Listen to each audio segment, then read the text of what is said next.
What are the events that create transgenerational trauma? Genocide, war, ethnic violence, many of them. Last century was a century of genocides. It went into denial when it saw its temples desecrated, when it saw its places destroyed. One could not express rage, for example, in Aurangzeb's time, could we? So what happened to the grief? The grief stayed inside. We went straight to the phase of rationalization, historical trauma they have suffered and which the world hasn't acknowledged. I believe the time has come and we must do that. Namaskar. I'm Rajat Mitra, a psychologist, and this is my probably first foray into the art of talking about something which is part psychology, part literature. Our topic today is transgenerational trauma and Hindu resistance. When I first wrote this topic, somebody called me to say that, why have you not written Indian resistance? Why have you written Hindu resistance?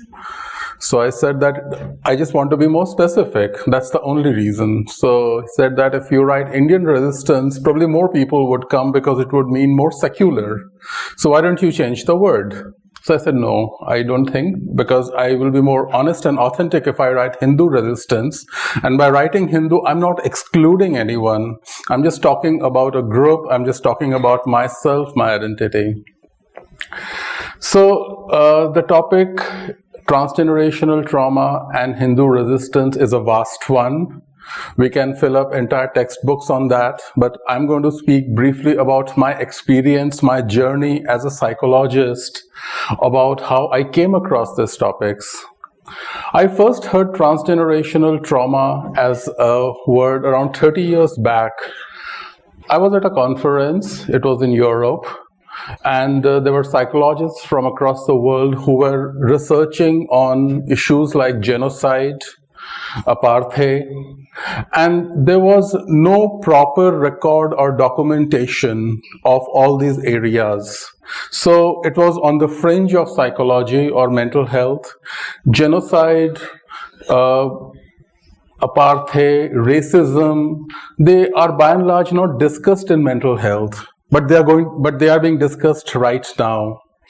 And as we grow in complexity and as we come in touch with our past, our heritage, these topics are becoming slowly important.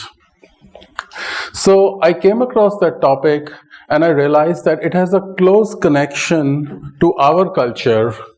As I listened to Jewish psychologists, as I listened to Armenian psychologists, I realized that in India too, we have a lot of such issues to discuss. Our heritage, the genocide that we have gone through, the partition, the mass violence that we have gone through, we don't talk about. These are issues which are not discussed by the mental health professionals, by psychologists. So I decided that this is something I would take on. And since then, it became a journey for me. The journey became stronger some time ago when I wrote a book called The Infidel Next Door. We all understand what the word infidel means. It means someone who is a non-believer. It was my attempt to explore many topics, many themes that I had come across in my work as a psychologist. I'll share with a story because I think the best is to let people know that how I came across this. Next one. Any idea what is this? 71. This is a Kashmiri refugee camp. I was working there and my wife is also here, and we used to both go to the camps to work with the trauma of the people. And there were a number of camps, and we had distributed our work. We used to go to the camp, discuss the symptoms people felt. Most of them could not sleep. Most of them had nightmares. Most of them had many symptoms. We used to discuss this, help them with exercises, talks to heal, and then come back. One day while coming out, there was this man, an old Kashmiri gentleman wearing a firan. He looked very elegant. He came to us and said, "Why do you come here?" So I said, "I come here because I want to work with the trauma of the Kashmiri people." So he smiled, looked at me and said, "Do you understand our trauma?" So I said, "No, where is this conversation going? I don't want it to go in the way he's taking it." So I said, "Look, we are trying to understand." He says, what is the response of the people to your workshops?" I said, "It is not very good. It's modest. People come, they sit, they listen, they go away." Then he again repeated his question, "Do you understand our trauma?" I said, "Well, I'm trying, but if you can suggest something I can do." He pointed his finger at the camp, and we were at a slight elevation, and said, "Do you know what this camp is called?" I said, "Mutti camp?" He says, "No." "Do you know what do we call it?" I said, "What?" He said, "We call it Aurangzeb's dream." So I was taken aback. I said, "Aurangzeb's dream?" He said, "Yes, we call it Aurangzeb's dream. And do you understand why?"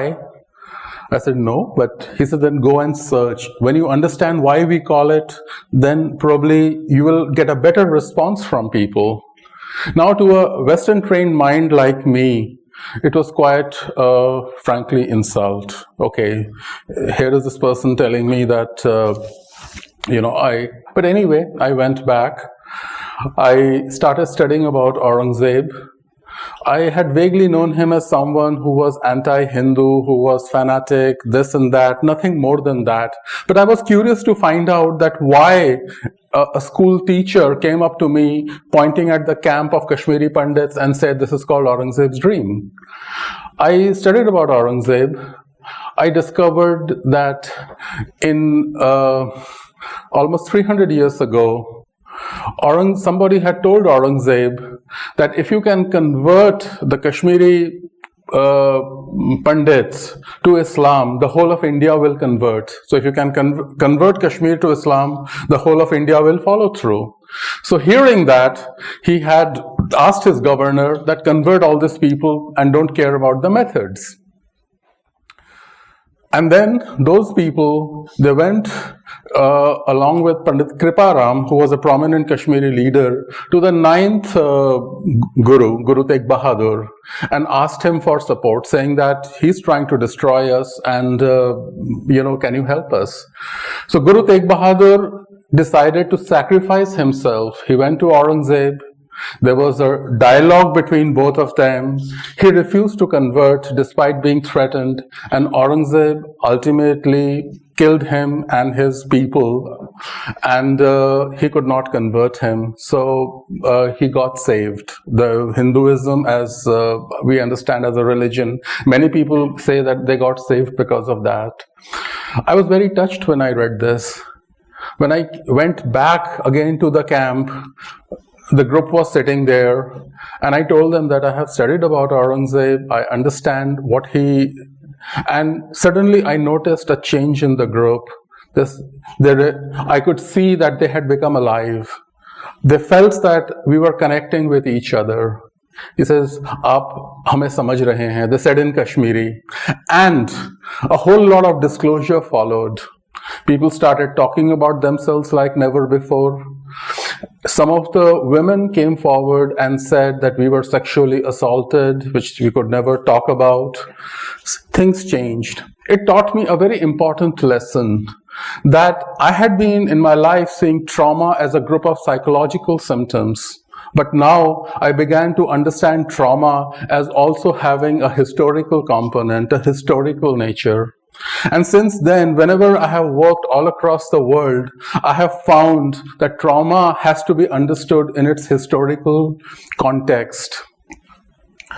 Many years back, I was taking an interview, and it was a Sikh family, and I had to take a case history.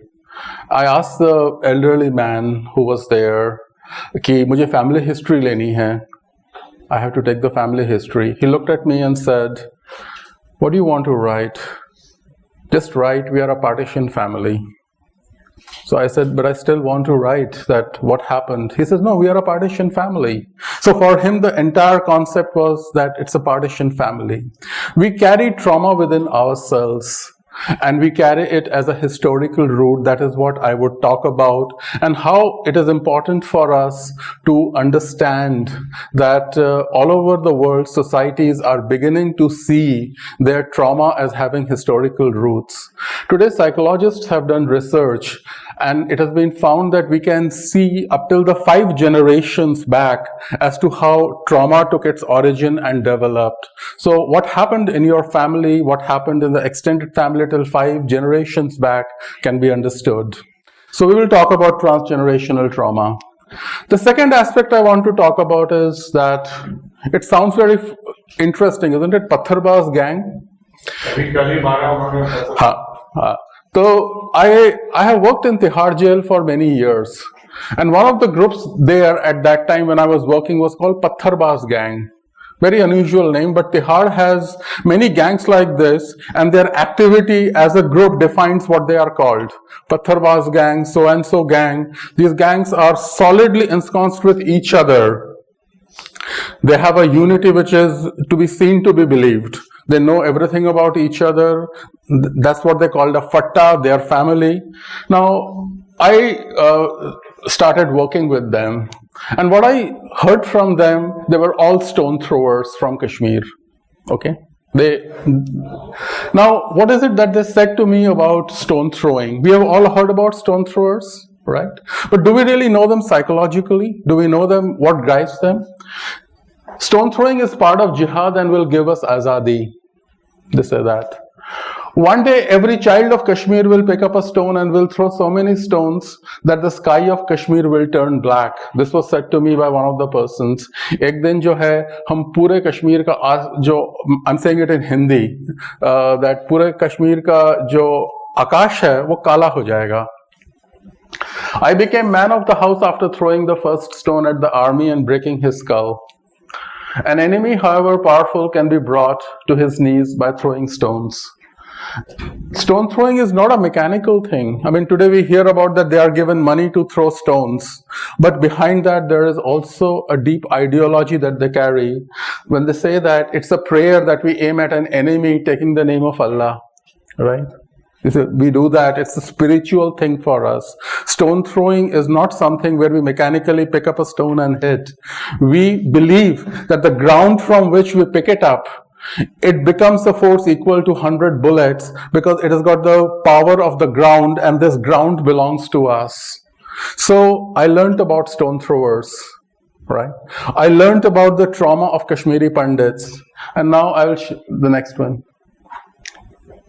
I learned about ideologues and inspirations. Anyone seen this picture?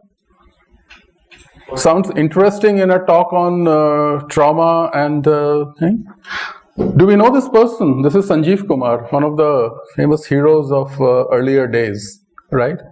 And this is a song. Just listen to it. It will be for a minute.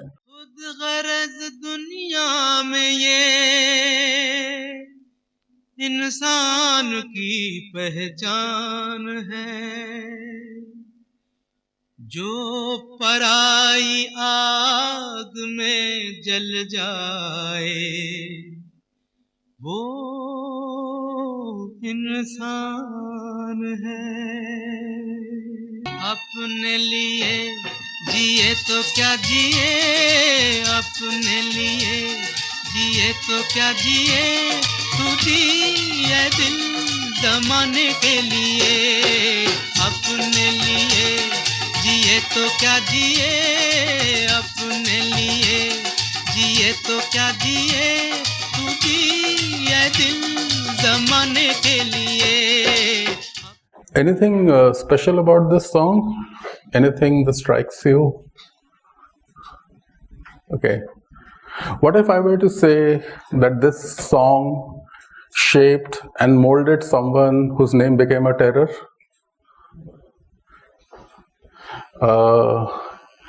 His name was Afzal Guru. This was the song that shaped him, molded him, and he called this song his identity. It made him what he is. Right. I was the psychologist in the jail, and I was asked that by him that. You met Abdul. In Tehran. Yeah, I met many people in Tehran. I worked for a long time. So being a psychologist in Tehran is interesting because people ask you a lot of questions, right? He asked that, can you tell me that why this song influenced me, affected me so deeply? So I said yes. We talked about it, and we identified a number of themes in this song that he identified with and made him what he is. In fact, he asked in his last days to everyone who came in contact with him to sing this song together with him. People who were in close contact, who came with him. He would sing that. I'm not showing the full song over here. I'm just showing parts of it. I'm sure after seeing this, you will go back home and see this. You have time for it. We don't have so much time. But the words of it, there were many themes inside that he said that influenced him, affected him to be what he is, right? Ideologues. Ideologues are people who affect others' minds, others' thoughts. And I met a number of them all over the world. I met an ideologue in a prison in Thailand who was a mathematics teacher, and he was a very powerful orator, spoke to people in a way that they got influenced in following a fanatic ideology, the way he portrayed, them it to be. So I met these people, and they shared with me many things. And this book that I wrote is based upon many such people, many such characters who shared with me their personal, intimate details. I did it without sharing any thing that would implicate them or that would in any way, no. But what they talked, it was in general. What they talked, it was about the movement, the people. So I created characters in order to write this book. And this book has been a journey. It has many themes inside, which I will talk about now one by one, right? Okay, next. What is trauma? People very often feel that trauma can be many things. Trauma is an overwhelming event that ruptures our sense of safety about the world. Rape, accident, disaster, riots, they're all traumatic incidents. Trauma is not an everyday event. Trauma is something that happens suddenly to us, and our brain just cannot take it anymore, gets affected, sometimes for life. I can share with you an incident. Many years back, I was in USA in San Francisco. It was a conference, and at the end of the day, I was taking a walk. I was very heavy because the topics were very heavy, and I went out for a breath of fresh air. Suddenly, I was accosted by three men. One of them put a knife over me and said, "Your money." Now, what do you do in such a situation? The first rule is give all you have to save your life. Second is beg for your life, because if you don't have enough money, they're going to kill you or bash you up. So all the time I was looking at them and saying, please let me go. I have only this much money. I don't live here. I'm sure you'll find more money with someone else trying to, get out of it. I had very few dollars. They took it, jabbed me, and went away. I went back pretty shaken, and the organizers called the police. They asked me to draw, to help them recreate the face of the people. And I thought that it would be easy for me. I'm a psychologist. I work with people. I register things. I sat there for half an hour without being able to recall anything. No, sorry, I made a mistake. I could recall only one thing. You know what was that? The handle of the knife. That's it. I couldn't recall the face. I couldn't recall any detail, anything else. Because I felt so fragmented by that my perceptions were fragmented. Trauma is like that. It fragments us. So trauma, for example, after a traumatic incident, we don't recall the details. That because it has fragmented us somewhere so deeply that it takes time and special help in order to recount the issues, right? It distorts our memory, recall, and may surface years later, takes a long time to heal. For example, the Me Too movement that we know about right now, there is a thing about that trauma surfaces many years later, 5, 10, 50, right? So many people do recall traumatic details later, but not everyone. Some people also take advantage of that and create fantasies which are not true. It has happened in many countries where people have suddenly recalled details that they say happened to them years ago, and suddenly there is an epidemic and it is found that many things are wrong, many people are wrong, maybe some are true, and it has to be explored carefully. It is to do with the nature of trauma, that trauma does not come out immediately. Next. Now our topic. Sorry to give you this background, but it is important to go through it slowly, step by step. Transgenerational trauma is the transmission of thoughts, feelings, and beliefs that are passed on from generation to generation through silence, under-disclosure, hypervigilance, and reenactment. Right? Okay. I'll give an example. I was once with a Jewish family, and we had finished dinner, and I was staying with them, and I had to put the food back, and we are actually going out to the conference later. So I said, I'm going to put the food back in the refrigerator, and the lady immediately said, no, don't. We don't put food in the refrigerator. So I said, you don't put food in the refrigerator? What do you do with then? He said, no, we don't put food in the refrigerator. Jewish families like us don't do that. I said, what do you mean? She says, our grandparents were in Auschwitz, in concentration camp. And she says, most Jewish families still today don't stuff their refrigerator. It's a tradition, right?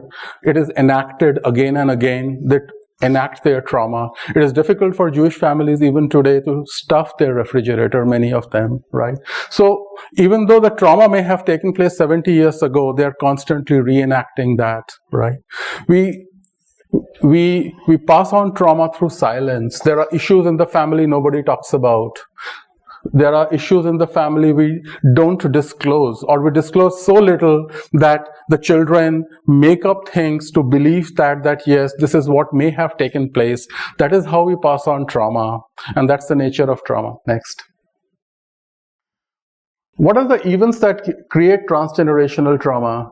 Genocide, war, ethnic violence, many of them. Last century was a century of genocides. There were 3 major genocides in the last century. The Armenian one, the Jewish one, and the Rwandan one. Millions of people died in the process. There were also purges which were done by Stalin, by Mao, but they don't come under genocide. They all create a transgenerational trauma that still exists today. I have friends who are Armenians. After 100 years, they are going back to their roots to find out what happened to our society, our people at that time, when 1 million people were killed. Today we have a renewed interest in partition, in the way people were killed. People go back to it, and I'll come to it as to why. There are groups which who have suffered and who have documented. People like Jews. I have many Jewish friends because Jewish people do a lot of research into transgenerational trauma. I was talking to one of them, and I said, can you tell me how can I understand about what you people have gone through at one? They said, just read the book, The Last of the Just. It talks about our history. We all have read it. And then they asked me, do you have a book like that? You should. So I said, yes, I think we must go in that direction in order to create for us a literature, a story that also shows the transgenerational trauma that we have gone through in India, specifically Hindus. the trauma of blacks, the trauma of Red Indians, right? It is ironical that Red Indians today find more supporters for their transgenerational trauma, the genocide that they have gone through, than we find for ourselves. And it is important that we have to go ahead and tell the world about it, what we have gone. Has time arrived for Hindus to share the historical trauma they have suffered and which the world hasn't acknowledged? I believe the time has come and we must do that. Okay, 3 most cherished institutions: temples, libraries, and religious practices and festivals. The last one is taking place right now in Sabarimala. Hindus are being separated from their traditions, from their festivals, and we will talk about this separation in psychological terms, why it is so damaging. Will Durant, one of my favorite historians, I like his statement, "It wasn't easy to be a Hindu during the last 800 years." I find it very poignant that he wrote about it, but none of the historians here picked it up and said anything. Memory and space become intertwined in Hindu consciousness. We'll come to it, yeah. Now I'll talk about Hindu resistance a little, the other part of the topic. What created the Hindu resistance? Did they surrender to the terror? How did they cope when their sacred places were desecrated? Conventional psychological theories cannot explain how people in large numbers resisted such brutality. I have discussed this with people many times, that yes, when the invasions began in the 11th century, we faced a lot of brutality at a mass scale, and it was similar to the invasions in Middle East and other parts, right? They changed their religion, they became completely different, but here it did not. And I've asked many psychologists that what can explain? The answer again came from one of my friends who was a Jewish psychologist. We discussed this. He had read Gita, and he said that one of your philosophy is that the body and the soul, the detachment of the body and the soul being eternal. He said that you have a philosophy, and I have seen many Hindus say, I'm not the body, I'm not the mind, I'm the ever pure, ever glorious Atma. I'm the soul that will never die. This is something deeply ingrained in all of you. And he said, I believe, and as we discussed this, it came on, that this is a philosophy that helped you to sustain unimaginable torture on yourself. Because the invaders, because the people who are our rulers, they definitely created a lot of torture and abuse on ourselves. If you, for example, take the example of the pictures for which we have, for example, the Sikh gurus.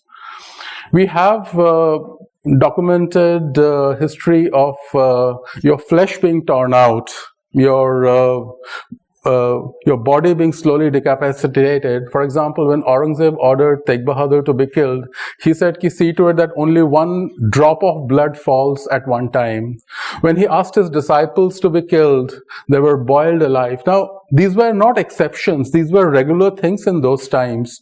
And yet, there was something that helped many Hindus to sustain that. And I had an interesting experience. I asked a Kashmiri Pandit whose temple was burnt down. The mob had attacked and desecrated it and destroyed it. I said, what happened? How did you survive? I mean, he was badly injured. He said, when I realized that I cannot save it, I did not want to run. I sat in meditation quietly, and I said, now whatever they do to me, they will not be able to do any further. I will die over here. And a calmness came over me. I put my hand around the deity, and then I lost after that all consciousness because they beat me and they left me for dead. Now, this thing about going into a meditation phase, thinking that I'm different from the body, thinking that I'm eternal, I'm a soul, this philosophy, I believe, and this is something that I find that with psychologists, that being the core element of our philosophy helped us to cope in a big way. Further research is needed on that, but I believe that it is very much needed. This is one of my favorite pictures of all times. Guru Tegh Bahadur, just before he was killed by Aurangzeb. He's sitting in meditation, and as he was killed and as he was decapitated, he continued to sit in this pose and not move. Yeah, next one. He who has a why to live for can survive anyhow. Viktor Frankl, a psychiatrist, explained in his book Man's Search for Meaning that when a man discovers, I'm writing the word man in a generic sense, I don't mean man or woman here, only when why he exists at the deepest level. This is also the message of Gita. I feel that it's time enough for us to think of how we survived, why we survived, and how we have carried on despite all the atrocities. Next. Okay, I'll come to Sabarimala, Hindu resistance. It's interesting for me as a psychologist to see this, that never before in recorded history have Hindus come out unified in such large numbers to protect their temples. There is a simmering Hindu rage becoming a movement, and I also believe that it will soon point to the time when we will be in one of the biggest transition periods of history of all times. Next. To understand what is happening at Sabarimala, I have drawn it psychologically. It is a separation that creates resistance. We don't, as at an individual level, we don't want separation. But as for societies, how do societies attach? How do societies become who they are? We all become a society through proximity. Groups come together. Right. I mean, anyone who has read Benedict and the Son would know that we come together, we create proximity, there is bonding, and then when after the bonding, it gives rise to a phase of separation, right? And the separation in the world, most of it is forced. Separation is not welcome. Separation happens suddenly. Separation, if you look at the separation in our lives, did any of the, if you see 99% of separation happened suddenly. It came without a warning, right? The same is happening right now in Sabarimala. Hindus are facing a separation from their tradition which has existed for 500 years. It's a forced separation, right? Without going into the right or the wrong of it, I can only say that this separation is sudden, it is forced, and it is not something that they identify with, or there's something that there is no victim in it in order to say that, no, I want this. The separation is leading to what is we call grief in psychology. Separation unlocks the grieving process always. Whenever there is separation, there is grief, right? And this is what is happening to us as a society. We are going through separation, and Hindus have gone through separation in big ways for a long time. We have got separated from our temples. We have got separated from our sacred lands. We have got separated from our culture. We have got separated from even for example, our schools. The way we were running our schools, the British stopped it and said that, no, you have to study in these schools. So we went through separations continuously one after another, but we never grieved. We held the grief back inside, and the grief right now is emerging because of the nationalism, the nationalist feelings that are emerging in society. Next. The stages of grief, I'll briefly say. The first stage is denial. We all know what denial means.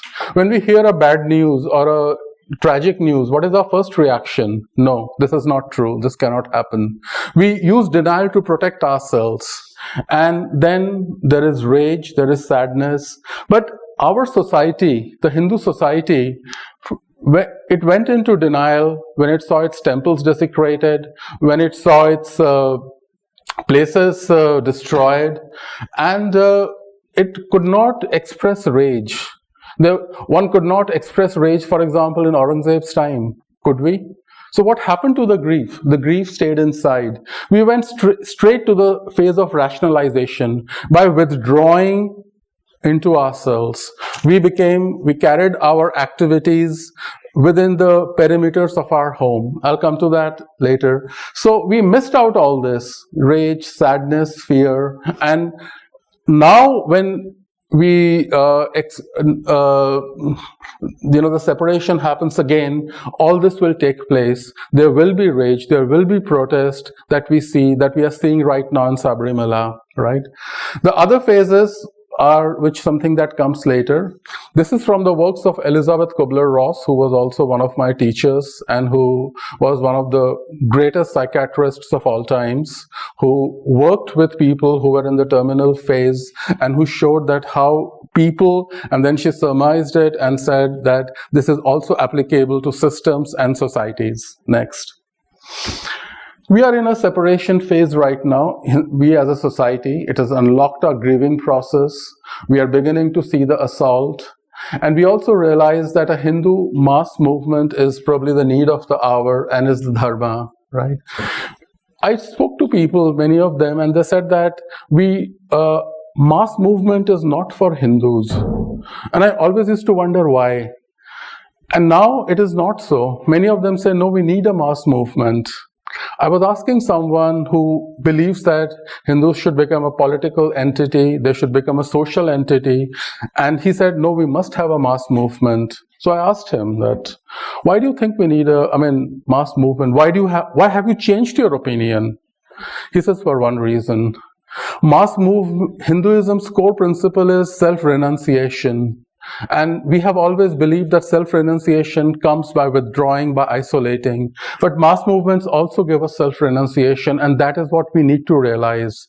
That is an essential learning that all of us need to have right now, that a mass movement for your rights is also self-renunciation. I think that hit me very hard, and I think that it is something for us to think about next. After centuries of denial and rationalization, we are now in a stage of protest, and I believe that our psyche will reborn to become a deeper, unified human being. This is something I see coming about, maybe in our lifetime, but it is on its way. Next. The Hindu of the present times, it was told to me by someone, can be said to be claiming and demanding that his sacred spaces taken away from him be given back. Next. Okay. Religious sites in India have an absorbed memory that hasn't been erased by time. I think we all know this picture. We know that this place was destroyed many times, but yet it was still built up. Why? Because it had a memory around it that could not be destroyed. Religion and memory are together. They cannot be separated. Religion, memory, space, place, and time, they all form an entity that together form a whole. It is not just a brick structure. It's also what we call a memory that has not been destroyed, that cannot be destroyed. Next.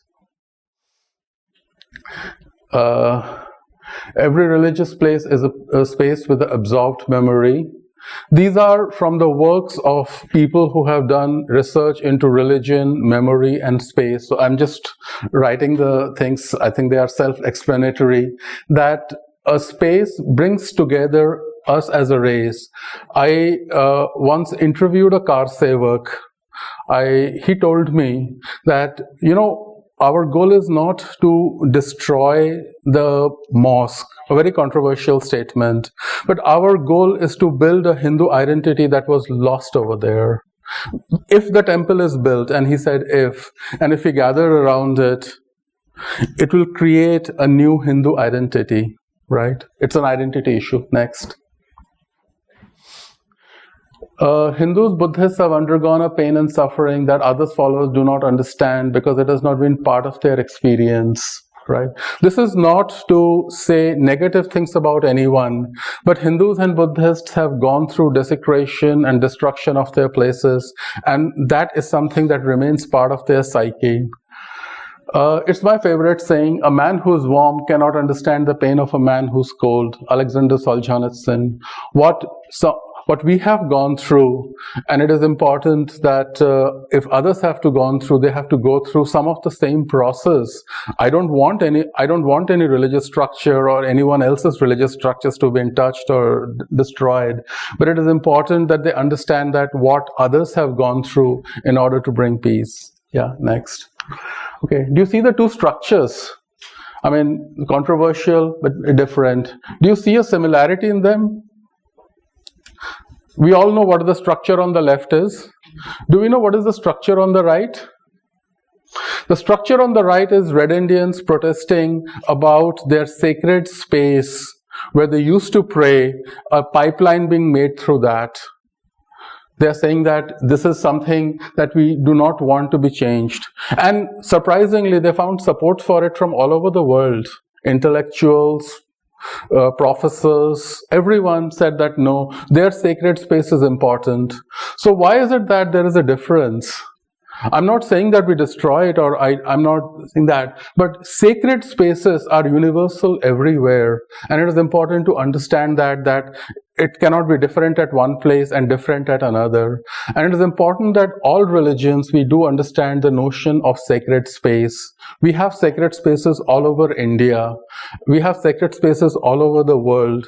We need to preserve their sanctity, and when they have been destroyed, it's important to create a dialogue and understand the pain that others have gone through. Yeah. Sean Launders, one of the top theorists, he said, memory surrounds us and defines us. It's an essential dimension of religion. And Milan Kundera said that the struggle of man against power is the struggle of memory against forgetting, right? Very powerful words, right? It is memory that stops us from forgetting. Memory doesn't die. That's the beauty about memory. I may not even talk about it directly in words to my offspring, but I know that my offspring will understand what I wanted to convey, and they will carry through. Memory carries in silence. Next. Okay. I think we all know this picture, right? Yeah. Okay. I have a story around it, which was the first time probably I understood what trauma meant. My father taught in a school next door, and very often, Raisina. It was just next, Raisina Bengali school. So very often, we as children used to go and play there, and after playing, take prasad from the pandit, like millions of children do all over the country. We all go to play, and we take the prasad from Panditji after playing, and we go back. And I knew every nook and corner. I remember one day I saw this white couple arguing with their guide. The guide was telling them, this is the biggest temple, the most beautiful temple that we have over here. So, and they were consulting their books and saying, but this is a very new temple. It was made in 1939. We want to show some more beautiful, older temples like the way we saw in South India. So, and the guide said, no, we don't have any. And there is one temple called Yogmaya, which is a very small temple. So then they said that Delhi was a Hindu city, right? We have seen mosques which are few hundred years old. For example, Jama Masjid is almost 300 years old. We have seen other mosques, Sunahri Masjid, this masjid, but we don't see any medieval temples. So does it mean that Hindus did not build any medieval temples? So the guide said, yes, probably not. For centuries, we did not build any big temple. The temples were small because there was a rule that the spire of a temple should not be seen, right? Then they asked, and I still remember, then you mean to say that you were second-class citizens in your own country, right? How did you feel that, I mean, I don't know who asked, the man or the woman, but how did you feel when you would go out and you see that you have no temples of your own, when others had their big temples? How do you think the people must have felt then? The guide said, I can't answer that. So they went away. I don't recall what happened afterwards. They got up, they walked away. But this I discussed with my father. My father was a school teacher, and he said, we don't talk about such things. Don't talk about this, right? So I said, Baba, is it true that we did not build any big, large temple for almost 800, 900 years because people must have been scared that if they built it would, no. He said, yeah, probably not. But he said, don't talk about this, don't discuss this with anyone. And I was surprised that why we are even so scared right now. When I grew up, this issue never left me. I asked a friend of mine, he is a professor, that what do you think, why in 1939 the first big temple was built? And he said, it was probably because of the nationalism, the feeling of nationalism that gave the courage to the Hindus to build a temple. And then he said, I have heard that the architect who built it cried with joy when they realized that they were building a massive temple again after a period of many centuries, right? No. What I feel deeply affected and touched is that we have all carried out without any sense of rancor or hatred towards anyone. We have sustained, we have had a resilience inside that comes from our textbooks, that comes from absorbing many difficult situations, many difficult challenges in life, and we have absorbed a lot of pain. But it is important for us to think about it, to understand, and for the rest of the world to do so. Next. Why is today memory become such an important subject? Memory becomes a subject of study when a great change takes place in society and ruptures the flow of event. Like 9/11 in USA, it ruptured the society. And because events which rupture the society suddenly focus our attention towards memory. Right? So the importance of finding about who you are, why we are, it comes because there is a rupture in society. And I believe that there is a rupture in our society right now, a big rupture that is taking place, right? Why, I don't know, but that is the reason why we are going back so much into our memory right now. All of these countries, if you study, I have that they have a collective memory. Germany has a collective memory which is very strong. I mean, I can only explain it through examples. I was taking a workshop in Germany once. It was a workshop means where you are dealing with psychological issues. And there was this young German girl who was in the audience and who was very withdrawn. And I had given her some exercise she was not doing. I went up to her. I was with my German colleague who was also a German, and I told her that maybe you're finding this exercise difficult. And I told her that I come from a country far away. I do not understand your culture that well. So if I'm saying something and you do not understand, can we talk? And I noticed she withdrew even further. She almost became like this. So I said, have I said something wrong? So my German colleague, Dr. Petri, she stopped me. She told her something in German and took me away. So she said, and I remember every word of her, she said, Rajat, when you talked, you became very hypnotizing for her. Your language very, very hypnotizing. She says, do you notice that your Indians' language is full of modulation? You go up and down. I say, yeah, we do that.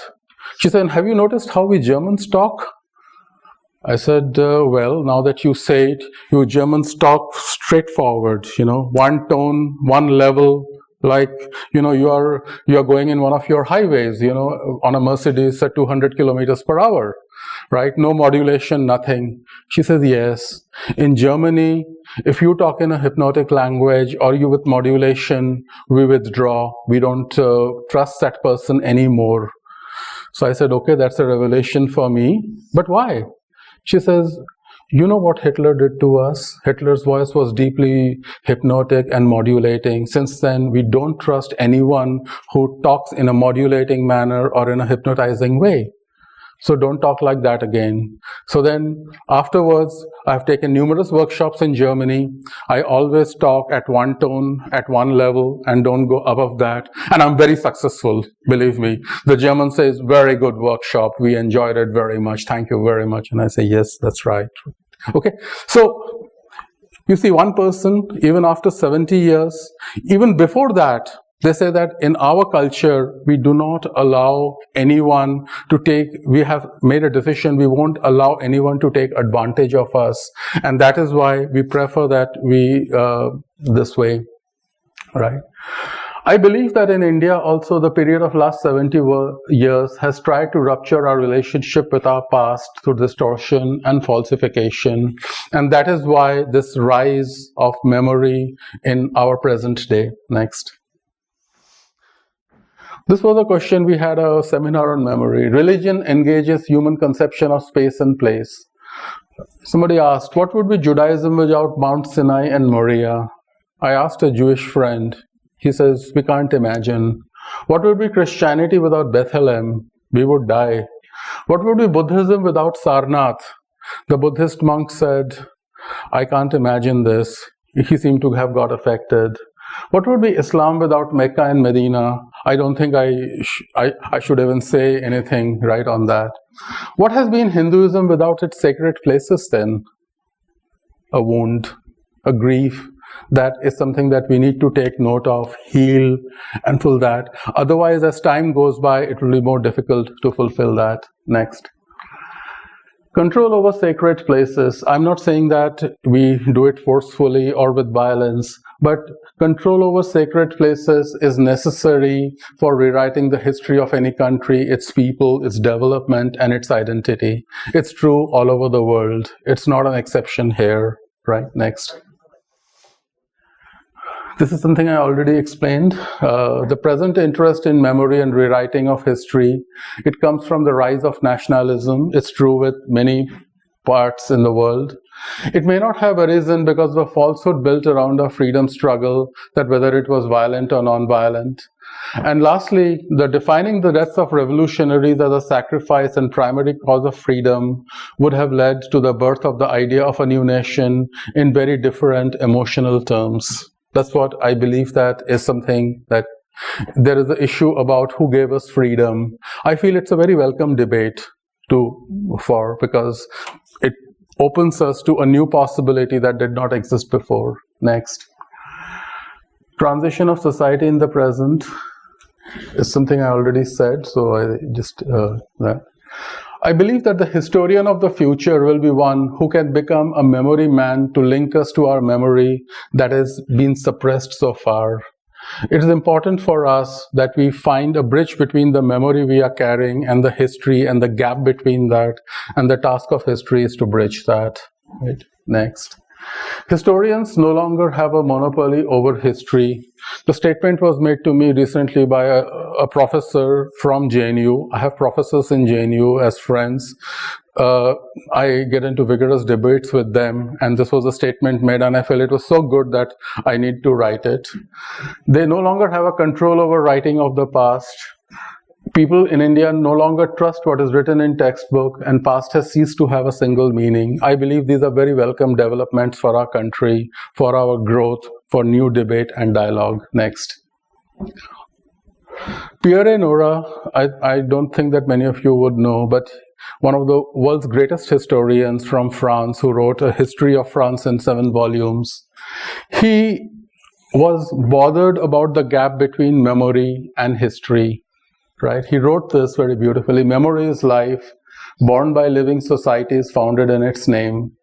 It remains in a permanent evolution, open to remembering and forgetting, susceptible to being made dormant. History, on the other hand, is the reconstruction, always problematic and incomplete.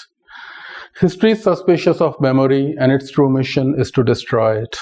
So it's important to see that history and memory have been at loggerheads. If we ask, for example, say a victim of Sikh riots, how was the riots for you? And we ask, say, someone in the government in those times, what is your memory? We would find a complete difference, right? So it's important to bridge that gap, and writing history from the point of view of survivors is extremely crucial for us at the present times. Next. I've almost come to an end, and I'll just share something about this. We all know about Adolf Eichmann. It's been called the greatest trial of the 20th century. It was led by Gideon Hausner, a world-famous lawyer. Apart from this, only the Nuremberg trial, where the Nazi people were tried, was seen as a big trial, but this is regarded as the greatest trial of the 20th century because of the issues involved. During the trial, they found that yes, the establishing the culpability, the guilt of Eichmann is not a problem. There is enough proof, enough evidence, enough data against him. But the Jewish people, they felt concerned. They realized that if they have a trial based on documents, number, and statistics, this trial will die out. It will be a big disservice to humanity, right? What they realized is that this trial is more than numbers or data or statistics. this trial is based upon an ideology, was those people who believed that Jews had no right to live, on their annihilation. So the trial should be on that, the annihilation of a race, not on facts, data, or statistics, right? And this trial is necessary for Jews to reclaim their identity, right? When I read this, and I've read this several times because of part of my research and understanding on trauma, I also read the trial on the Babri Masjid, Ram Janmabhoomi. I found there are a lot of parallels in that, right? Ram Janmabhoomi, I find that it is becoming a trial about whether Ram was born there or not. Sri Ram, sorry, I should say Sri Ram, I should not say Ram, birthplace of Sri Ram. It's about a temple or a birthplace of Ram. But it is not about Hindus trying to reclaim their identity. This issue, as I see, is not so much about also whether it was the birthplace of Ram, Sri Ram, or whether it was a temple, but the identity that got lost during the time when the temple was desecrated. It's a sacred space. It is linked to the identity of Hindus. That is what they are fighting for. So I think it is important for those who are into this issue to understand that it is not just a temple structure or whether Sri Ram was born there, but it is about Hindus trying to reclaim their identity.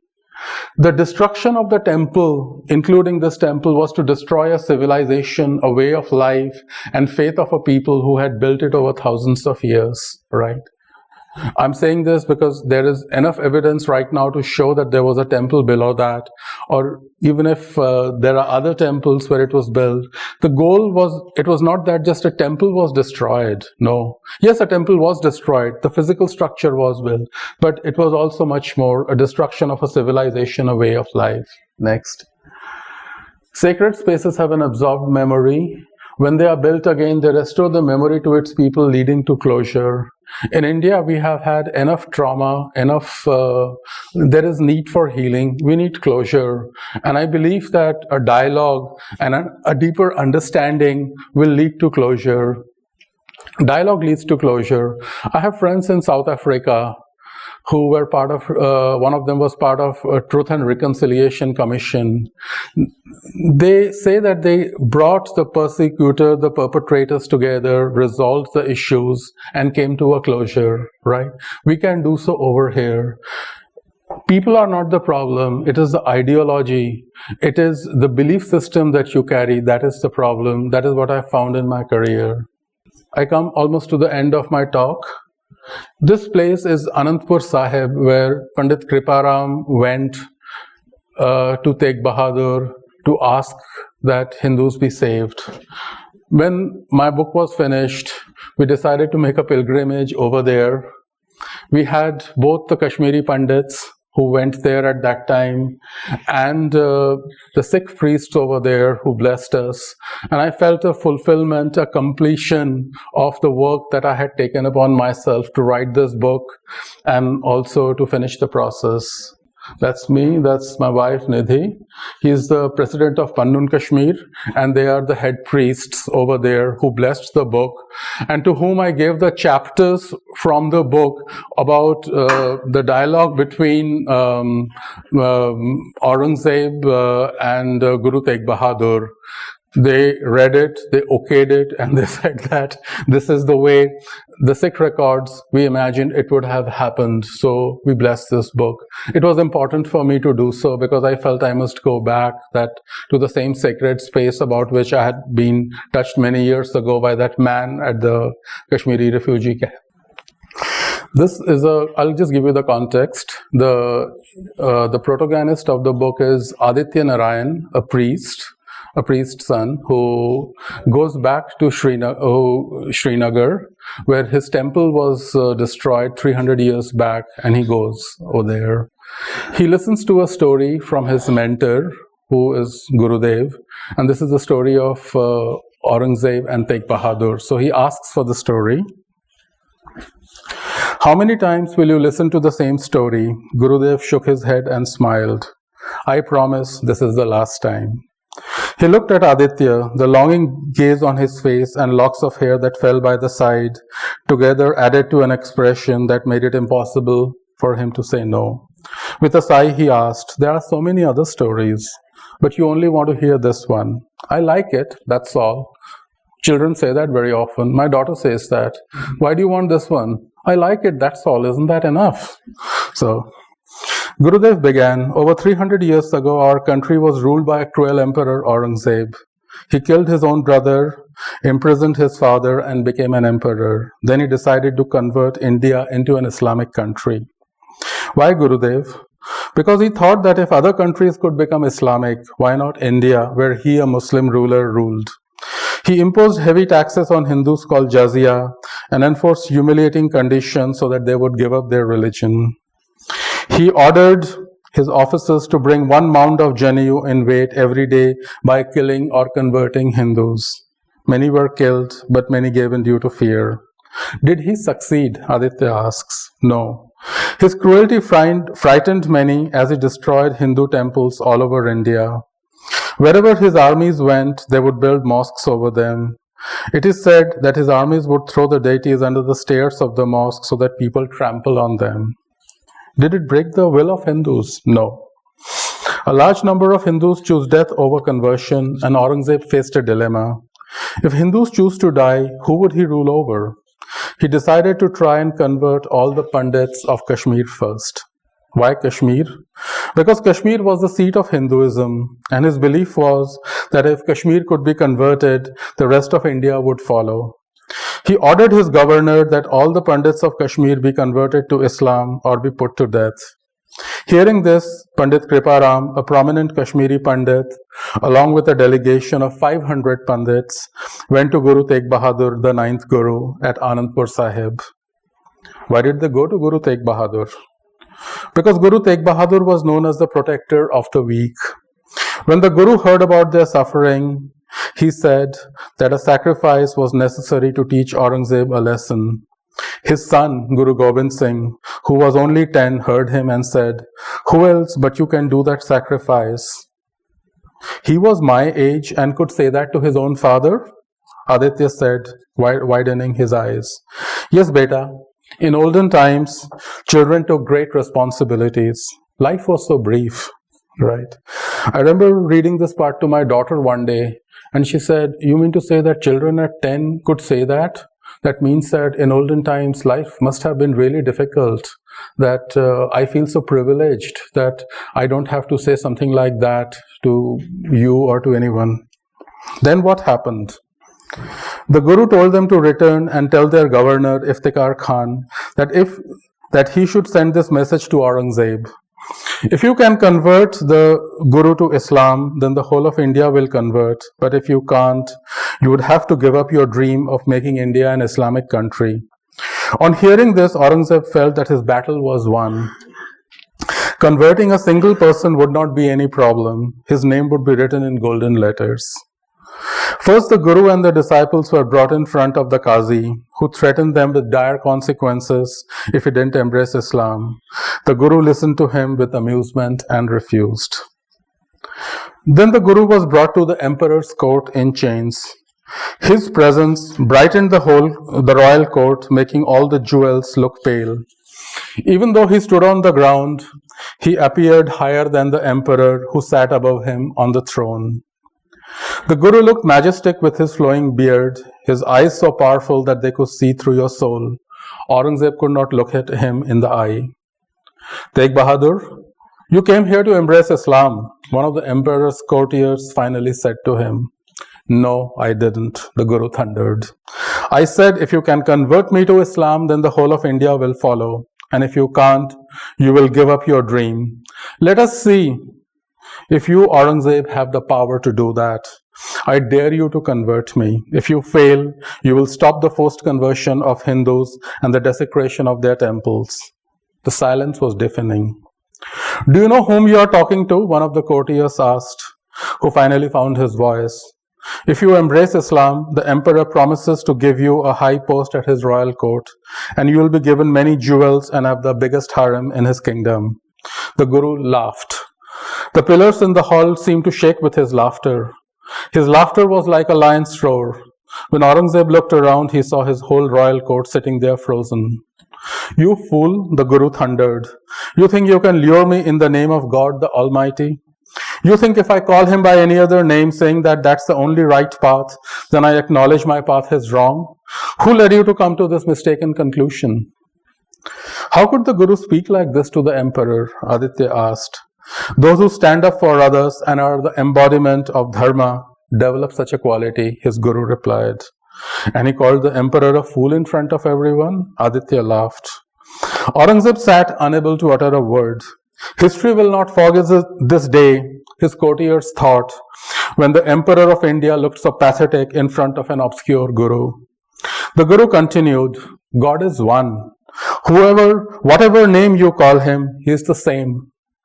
Our paths take us to the same destination. We can call him by whatever name, but need to do so without pride, conceit, or deceit. And you, Aurangzeb, are full of all three."